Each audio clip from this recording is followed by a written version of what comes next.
విన్నారా? ఇంకా 2 hours అయింది, ఏం ఇంకా రాలేరా? వస్తా అన్నారా, పక్కనే ఉన్నారు, 2 నిమిషాల్లో వస్తా. సరేలేరా విన్నా. ఏందిరా 5 గంటలు అయితే ఇంకా రాలా? వస్తావా రావా?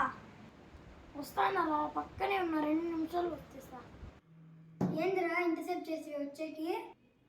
పక్కనే ఉన్నారా, వస్తా అన్నాడు, వచ్చినా కదా. ఈరోజు నా బర్త్డే రా. హ్యాపీ బర్త్డే రా. రా